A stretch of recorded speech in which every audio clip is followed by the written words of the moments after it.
ये परिवर्तन मुझ में आता है, आप में आता है, समाज में, परिवार में और देश में भी। ये परिवर्तन होते रहते हैं एक सतत प्रक्रिया के तौर पर, देश की राजनीति में भी। और इस वक्त हमारा देश तेजी से बदल रहा है, देश की राजनीति तेजी से बदल रही है और बदलाव ऐसा कि कई चीजें ऐतिहासिक हो गई हैं। उनमें से एक है योजना आयोग। करीब 64 साल पहले योजना आयोग ने अपने काम की शुरुआत की थी।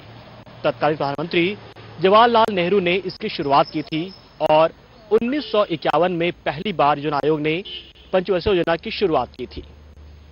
लेकिन पिछले दिनों जब बीजेपी देश की सत्ता में आई और प्रधानमंत्री नरेंद्र मोदी ने पहली बार जब लाल किला से देश को संबोधित किया तो कहा कि बदलाव होना बहुत जरूरी है। आज के परिदृश्य में ये बदलाव ऐसे होने चाहिए जो समय के साथ हो, समय के अनुकूल हो। और उसी दौरान उन्होंने 15 अगस्त के दिन लाल किले से इस बात की घोषणा कर दी कि जल्द ही योजना आयोग को हम भंग कर देंगे। नए साल की शुरुआत में इसके नाम पर एक राय बन गई और इसका नाम नीति आयोग कर दिया गया। नीति आयोग यानी national institution for transforming India. NITI Aayog के नाम को कैबिनेट ने मंजूरी दी और इसके साथ ही योजना आयोग के मुख्य कार्यालय योजना भवन में भी बदलाव शुरू हो गए। यहां पर कभी योजना आयोग और योजना भवन का बोर्ड लगा होता था, इसके जगह पर अब नीति आयोग का बोर्ड लग चुका है और लगातार कई सारे बदलाव भी यहां पर किए जा रहे हैं। यहां तक कि उस दौरान के कई सारे निर्माण कार्य को खत्म कर उसमें भी बदलाव किया जा रहा है।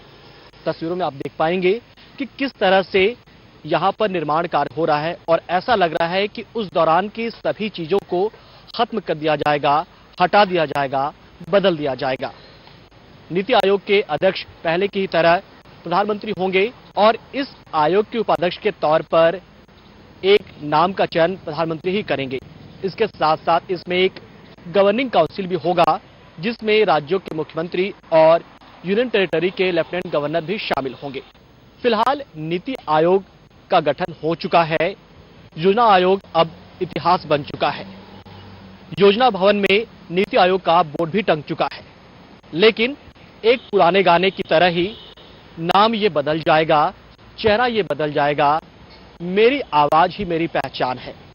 शायद अब देखना यह है कि नाम तो बदल लिया गया है, चेहरा भी बदल दिख जाएगा, लेकिन क्या नीति आयोग उस आवाज के साथ चल पाएगा जिस आवाज के जरिए हमारे देश के प्रधानमंत्री नरेंद्र मोदी मन की बात के जरिए देश से जुड़ते हैं और बदलाव की बात करते हैं।